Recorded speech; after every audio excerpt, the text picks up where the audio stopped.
Pria itu meludahkan cincin emas. Kemudian semburan emas yang tak terhitung jumlahnya keluar dari mulut. Dia langsung pergi ke pegadaian dan ambil dari kantongnya banyak cincin emas. Langsung buat pemilik toko bingung. Dia menyatakan berat yang tepat dari setiap cincin emas itu. Tapi pemilik toko masih mau memeriksa. Melihat alat pemeriksaan di toko, John mengeluarkannya satu persatu. Kemudian satukan semuanya. Satu alat mengambil sinyal sudah selesai. Lihat wajah yang bodoh John. Pemilik toko ingin bunuh dia untuk ambil emasnya. Tapi John hanya bisa memainkan trik sederhana. Langsung bisa menyelesaikan rencana si pemilik toko. Dia bawa alat di tangannya. Tidak berhenti mencari koordinatnya. Ada banyak uang terbang keluar darinya. Pengemudi melihat uang itu terbang di langit dan segera mengerem. Tapi John tetap fokus mutlak. Pada saat ini, tiba-tiba ada pesawat ruang angkasa luar angkasa di langit. Datang untuk jemput John kembali ke planetnya. Dia tenggelam dalam ilusinya. Saat pesawat ruang angkasa sedang jatuh, wajahnya ditampar. Begitu kuat sehingga dia jatuh di jalan. Uang dalam sakunya juga dirampok habis. Mary di jalan pulang.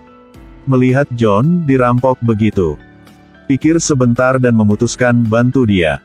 Lihat May ada senjata di tangan. Dua perampok ketakutan dan angkat tangan. Tiba-tiba badai pasir datang. Para perampok kontrol Mary. Saat kekacauan, Mary dijatuhkan senjatanya. John langsung angkat dan tembak secara berantakan. Buat Mary dan para perampok takut. Mary terus memintanya, bilang dia masih ada anak kecil. Tapi John segera meletakkan senjatanya. Dan buru-buru angkat alatnya. Mary mengingat kepadanya bahwa jarinya patah. Tapi dia buatnya lebih parah. Tindakannya buat Mary sangat takut.